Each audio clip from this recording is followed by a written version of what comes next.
आजकल कुत्तों के काटने की प्रवृत्ति बहुत बढ़ गई है, जिससे कि लोगों में भय का माहौल रहता है।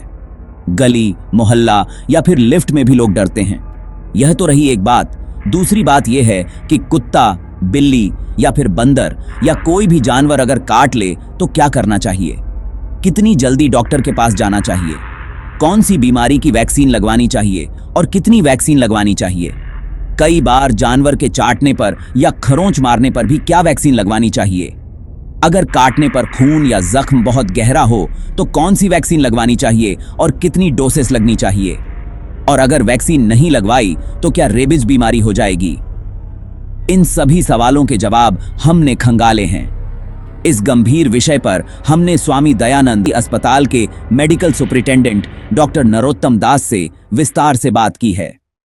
कुत्ता काटने पर क्या करना चाहिए? कुत्ता काटने की समस्या बहुत बढ़ गया है। जैसे दिल्ली एनसीआर को ऑल मेट्रो सिटीज में ये एक बड़ी प्रॉब्लम है, क्योंकि स्ट्रे डॉग्स की पॉपुलेशन बढ़ता जा रहा है और ह्यूमन इंटरेक्शन इनके साथ इतनी ज़्यादा है। इवन पर डे एवरेज हमारे पास 150 से 200 पेशेंट आते हैं। कुत्ता, बिल्ली और भी कई किस्म की जानवर हैं, जो मान लो वाइल्ड एनिमल है, फॉक्स है, जैकल है, ये सबका जो है बाइट में हमें जो एंटी रेबीज वैक्सीन की जरूरत पड़ता है। ये तो प्राइमरी बात है। बेसिकली कुत्ता काटने से क्या है, रेबीज जो फैलता है, रेबीज इनकी सलाइवा में रहता है। ये एक वायरस है, जो वो वायरस फिर नर्व को अफेक्ट करता है। अगर टाइमली ट्रीटमेंट नहीं होता, वो स्प्रेड करके फिर रेबीज एक जानलेवा बीमारी होता है। तो वो फिर वंस फिक्स्ड हो जाता है, फिर ट्रीटमेंट की कोई फायदा नहीं रहता।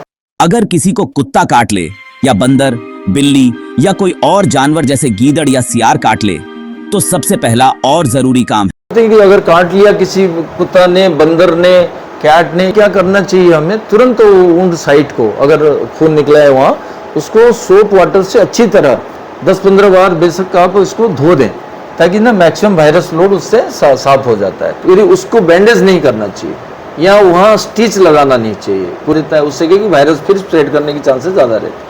तो इसलिए उसको वुंड ओपन रहना चाहिए और उसको अच्छी तरह धो लें। हाँ, सिंपल एक पट्टी खाली ऊपर को बांध दे ताकि वो डस्ट वस्ट ना लगे, फिर आप तुरंत अस्पताल चले आए। अब सवाल आता है कि काटने की कैटेगरी क्या होती है? डॉक्टर आमतौर पर 3 तरह से काटने को बांटते हैं। जो डॉग बाइट का या एनिमल बाइट का कैटेगराइजेशन, कैटेगरी 1, 2, 3 करके होता है।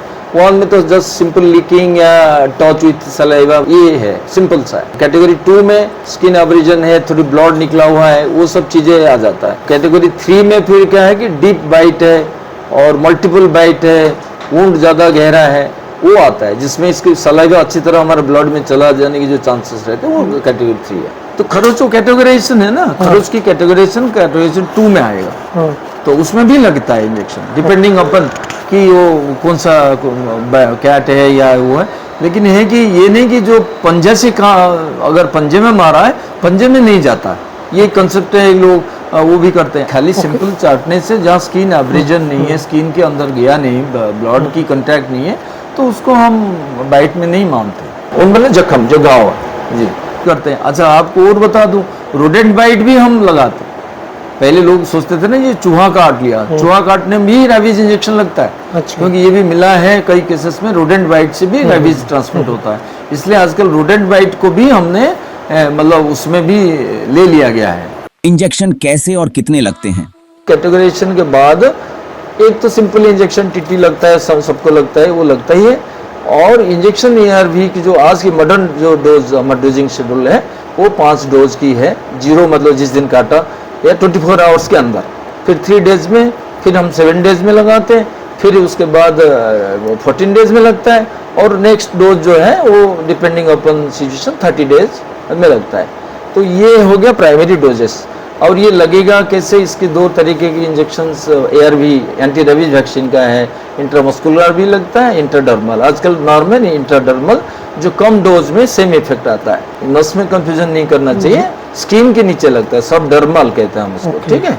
तो सीवियर बाइट है या रेबीज एनिमल पता है कि इसको रेबीज डॉग है, उस केस में हमें इमीडिएट न्यूट्रलाइजेशन के लिए एक दूसरी तरह की इंजेक्शन, इनको हम एंटी रेबीज सीरम कहते हैं या रेबीज इम्यूनोग्लोबुलिन इसका नाम है। वो क्या करता है, इमीडिएट न्यूट्रलाइजेशन करता है वायरस को। ये 24 आवर अंदर ही लगाना पड़ता है।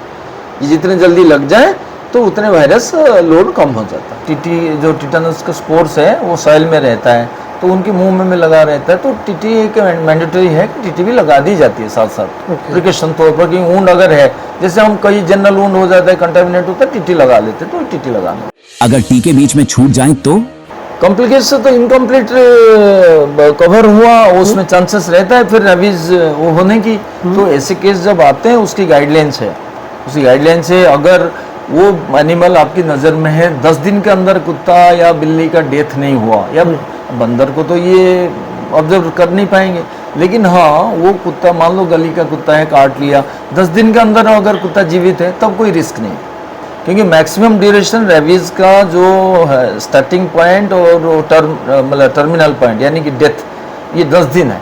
रेबीज इन्फेक्शन हुआ तो कुत्ता या बिल्ली उसको 10 दिन के अंदर डेथ हो जाएगा। अच्छा, इसलिए 10 डेज की वो दी जाती है विंडो, उस पीरियड में अगर वो जिंदा है एनिमल तो रेबीज की चांसेस कम है। कि स्ट्रे डॉग्स जो घूम रहे हैं उनके ऊपर निगरानी रहना चाहिए, उनको भी वैक्सीनेशन करना चाहिए। वो कुत्ता अगर वैक्सीनेट हो जाए तो उससे रेबीज की चांसेस ट्रांसमिट होने की कम रहता है।